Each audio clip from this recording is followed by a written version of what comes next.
Olá, eu sou a Camila Abdo. Esse é mais uma entrevista em parceria do DPL com o Tribuna Diária e hoje nós entrevistamos o professor Rodrigo. Ele é professor de Engenharia Elétrica na PUC do Rio de Janeiro e na Universidade de York do Reino Unido. Ele dirige um laboratório de pesquisa na PUC, onde abrange o 5G e sistemas do futuro. Também é membro dos Docentes pela Liberdade. Professor, muito obrigada por aceitar falar conosco. É um prazer conversar com vocês sobre os sistemas de quinta geração. Professor, na verdade, eu gostaria que o senhor começasse explicando o que são sistemas futuros. Bom, os sistemas de telefonia móvel, eles começaram a ser pensados na década de 70, né, nos Estados Unidos em particular. E esse desenvolvimento, ele se dá durante um número de anos até os sistemas serem testados, tá? E a primeira geração de sistemas de telefonia móvel, ela começou nos anos 80, 1980. Tá? Eram sistemas analógicos, tá? Que tinham uma certa limitação em vários aspectos, e eles foram usados durante cerca de 10 anos. Na década de 80, ao mesmo tempo que a primeira geração era adotada para o uso das pessoas, começou-se a pesquisar os sistemas de segunda geração, o 2G, né, que entraram em funcionamento nos anos 90. E o mesmo processo foi repetido com os sistemas de terceira geração, que foram desenvolvidos ao longo da década de 90 e entraram em operação nos anos 2000. Em seguida, nós tivemos os sistemas de quarta geração, o 4G, que entraram em operação em 2010. Tá? E agora chegamos à vez dos sistemas 5G, né, que foram desenvolvidos ao longo de cerca de 10 anos e agora vão começar a entrar em operação. Professor, nós estamos vendo aí uma batalha gigante do 5G da China, com 5G dos Estados Unidos, com 5G não sei da onde. Qual a diferença entre os 5Gs apresentados? Olha, a diferença ela é pequena, porque os diferentes fabricantes, eles têm que entrar num acordo, né, em termos do sistema. O sistema é o mesmo para todos, a principal diferença entre eles são os equipamentos usados no padrão 5G. Todas essas empresas elas entram em um acordo para padronizar o sistema. Então, as diferenças entre os equipamentos são pequenas. As diferenças elas se concentram nos transmissores, nos receptores, nos aparelhos de celular que nós adquirimos, no consumo de energia desses aparelhos, nas taxas de transmissão que eles conseguem. Então, nós temos vários fornecedores. Nós temos a Ericsson, nós temos a Nokia, temos a Huawei, a ZTE, temos também a Samsung, algumas americanas, como a Broadcom, a Qualcomm. Então, nós temos concorrência no setor. Tá? E todas essas empresas fornecedoras, elas têm que se adequar ao padrão. Tá? Professor, o 5G, né, está sendo aí, tão esperado, inclusive algumas empresas já estão trabalhando até no 6G. Qual que é a diferença 4G, 5G e 6G? Olha, a principal diferença, né, ao longo das gerações é o seguinte, rapidamente falando, da 1G, né, que nos anos 80, era um sistema analógico, que era bastante limitado. A gente não tinha possibilidade, por exemplo, de fazer uma videoconferência. Hoje em dia a gente consegue fazer isso no celular. Já a 2G foi a primeira geração digital, e foi usado nos anos 90. A 2G ela já tinha alguma capacidade de transmissão de mensagens, por exemplo. Tá? A 3G passou a ter transmissão de dados. Tá? E essa transmissão de dados foi melhorando ao longo do tempo. A 4G, a capacidade de transmissão de dados é muito maior, e outros serviços, por exemplo, serviços de localização. A 5G, em relação à 4G que nós usamos nos dias de hoje, a capacidade de transmissão de dados ela vai ser aumentada em cerca de 1000 vezes, tá? De acordo com as especificações do início, né, da padronização. Além disso, ela vai ter uma série de outros serviços de localização, a gente vai ter casos de uso específicos, por exemplo, para comunicação entre máquinas, essas máquinas de pagamento que nós usamos, nós vamos ter serviços com baixa latência, né, ou atraso, quando a gente tem, por exemplo, a gente está assistindo um vídeo, às vezes a gente tem um problema de atraso, e aí você tem um efeito de bloco que é desagradável para a pessoa que está assistindo ao vídeo, pelo celular, por exemplo. Você tem um efeito de bloco, aquelas cenas são congeladas. Então, isso vai mudar no 5G, a gente vai ter muito menos retardo, que é como a gente chama no jargão técnico. Além disso, no 5G também vai ter um caso de uso que é para áreas rurais. Tá? Então, o 5G, a grande diferença para o 4G é isso, a gente vai ter muito mais taxa de transmissão, capacidade por exemplo, de fazer download muito maior, de assistir vídeos é muito maior, e a gente vai ter esses casos específicos para aplicações que a gente tem no nosso dia a dia. Tá?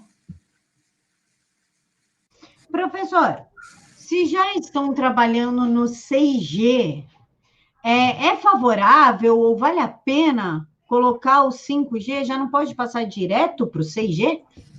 É uma excelente pergunta. O 6G ele vai continuar a ser planejado e desenvolvido da mesma forma que o 5G foi na década passada. Então, a gente já começa a pensar no sistema de 6G. Qual seria a ideia do 6G? O 6G, a principal ideia é dotar os sistemas de inteligência artificial. A gente começar a ter o uso de inteligência artificial para ajudar na comunicação. Essa é a grande premissa do 6G, sem falar em outras melhorias que, por exemplo, são o acesso ao meio, tá? Quando a gente acessa a rede de comunicações com celular, com tablet, um laptop, a gente vai ter muito mais capacidade de acesso no 6G.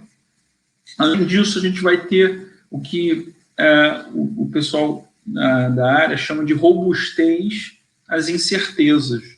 Porque quando você tem, por exemplo, uma ligação no celular, de telefonia móvel, é muito comum que as ligações elas sofram interferência, elas sofram quando você está em um lugar com um sinal fraco. Né? Então, a rede toda ela é suscetível a isso. A gente, no 6G, propõe-se que a gente tenha robustez contra isso. Então, a gente vai ter um sistema mais resistente a esse tipo de situação. Tá? Além disso, as taxas de transmissão vão continuar a aumentar. Tá? Professor, muito se fala na China espionar e roubar dados dos países. Há a possibilidade, é real essa possibilidade de que através do 5G eles podem, inclusive através de aplicativos, falam muito do TikTok, eles possam realmente roubar nossas fotos, nossos dados, nossos segredos? É possível. O que acontece na evolução dos sistemas?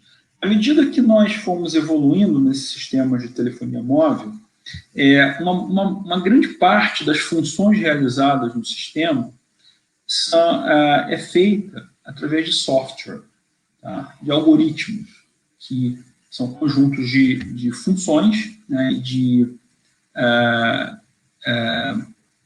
né, funções eu diria, ordens e atualizações e extração de dados, etc., são feitas todas por algoritmos, e como é feito por algoritmos, é possível uma pessoa, ou uma empresa, ou um outro equipamento usar algoritmos para alterar, né, o funcionamento ou extrair dados, né, de forma mais fácil do que era feito anteriormente. Porque anteriormente eram todas essas funções, uma boa parte dessas funções era feita por hardware, elas estão fixas. Tá?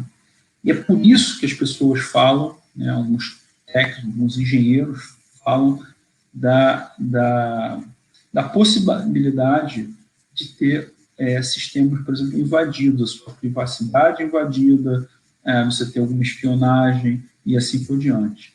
Tudo isso vem em função do uso mais frequente, né, e extensivo de algoritmos e software para realizar as funções. Então, o que aconteceu? Nessa evolução, nós tivemos essa vantagem, né, do uso de algoritmos, mas, ao mesmo tempo, nós estamos mais suscetíveis né, a nossa violação de privacidade, por exemplo, de alguém estar escutando o que a gente está falando. O que mais? Nós temos problema também em alguns equipamentos, como é feito por software, você pode ter a cópia, tá? Ou uma duplicação de uma ligação. Então, isso é o que gera preocupação, né? Todo o mundo ocidental, eu diria, e também uma parte do mundo oriental. Tá? Na Ásia também há muita preocupação com relação a isso.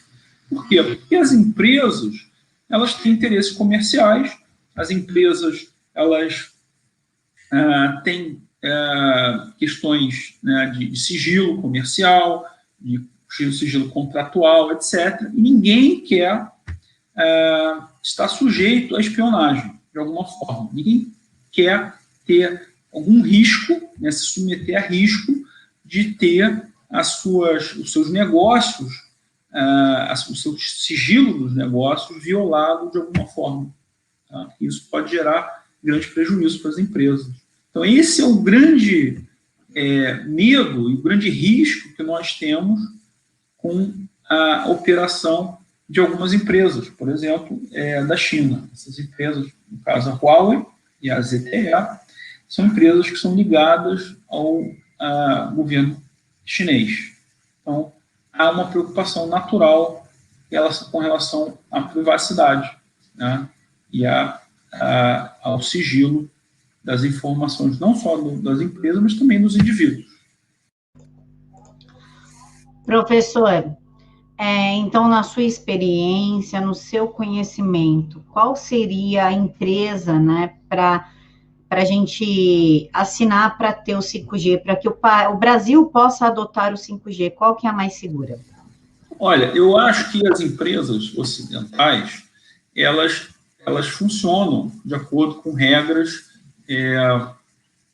nos seus países de origem, que são regras estabelecidas em regimes democráticos.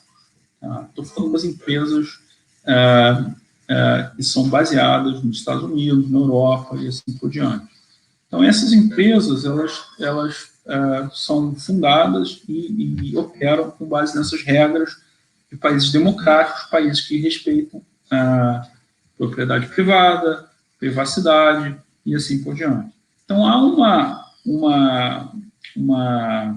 uma espécie de legitimidade dessas empresas em fornecer serviços de telecomunicações para empresas, para indivíduos, e além desses, e com esses serviços, garantir a privacidade das empresas, né, e dos indivíduos.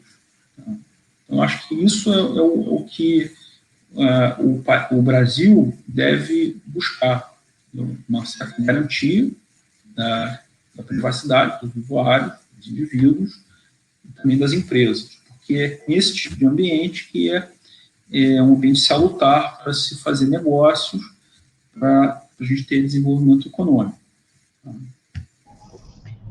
Professor, muito se fala que o WhatsApp é criptografado. Vou usar o exemplo do WhatsApp, tá? O WhatsApp é criptografado, inclusive é uma dificuldade da justiça em conseguir ter acesso às conversas por conta dessa criptografia. Pegando o exemplo do WhatsApp, ainda assim seria possível que a China tivesse acesso? Olha, o WhatsApp, ele é uma empresa, né, que ela baseada no Facebook, ele pertence ao Facebook, né, então, ela está registrada, da mesma forma que o Facebook, originariamente nos Estados Unidos, mais especificamente em Mountain View, na Califórnia. Tá? Então, é uma empresa que está baseada num país, numa democracia, tá, nos Estados Unidos, respeita, né, as regras, né, americanas e de outros países onde ele opera. Então, você precisa de uma autorização judicial para poder ter acesso à conversa do WhatsApp. Tá? Então, a privacidade ela está garantida até o limite do nível de privacidade do sistema em termos de criptografia. Tá? Não é qualquer criptografia, há uma probabilidade de quebra através da chave. Tá? Só que essa probabilidade é muito, muito baixa. Então, são sistemas seguros, sistemas criptografados. Tá? Esses sistemas criptografados também são usados em sistemas de defesa e assim por diante. Então, a gente tem uma garantia de privacidade, tá? Um sigilo, se você preferir. Professor, para a gente finalizar a entrevista, o senhor gostaria de deixar algum recado ou esclarecer alguma questão? Olha, eu acho que, no caso do Brasil, é importante que o Brasil seja capaz de fomentar o desenvolvimento tecnológico através da telefonia móvel, do investimento em sistemas 5G e depois, mais à frente, em sistemas 6G, tá? E aqueles que virão depois. Tá? O Brasil deve investir mais na área de tecnologia. Tá? Os nossos investimentos são limitados, nossos fundos setoriais estão sendo, eu diria, pouco usados. Nós temos fundos setoriais que deveriam ser alimentados por taxas que nós pagamos, né, nas nossas contas de telefonia móvel.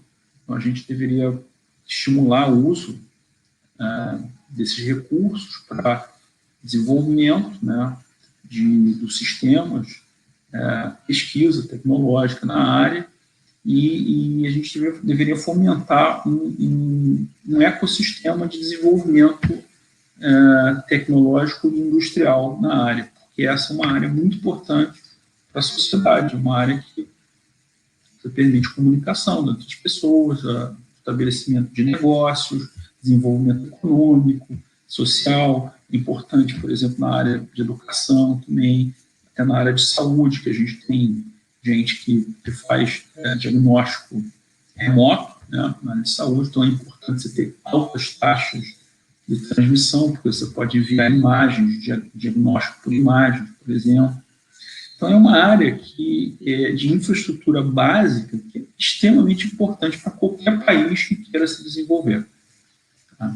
O investimento na área de telecomunicações, ele continua sendo fundamental, ele vai ser fundamental também no nosso futuro. Professor, o senhor tocou num ponto que agora me veio uma pergunta na cabeça. Investimento em tecnologia, como é que está sendo esse investimento? O setor está recebendo o esperado? Como é que está funcionando? Olha, o Brasil, ele carece, né, de capital humano, né, porque o nosso sistema de educação, ele figura entre os piores, né, do mundo. Ele é um sistema com grande carência, né, uma formação de capital humano, de pessoas, de profissionais na área, se dá através de cursos técnicos, cursos de nível superior, como engenharia, ciência da computação, e nós temos muito pouca gente formada nessas áreas, nós temos pouco investimento, né, nessa área também, então nós temos limitações naturais em função do nosso nível de desenvolvimento em capital humano. Isso nós precisamos melhorar muito, tá?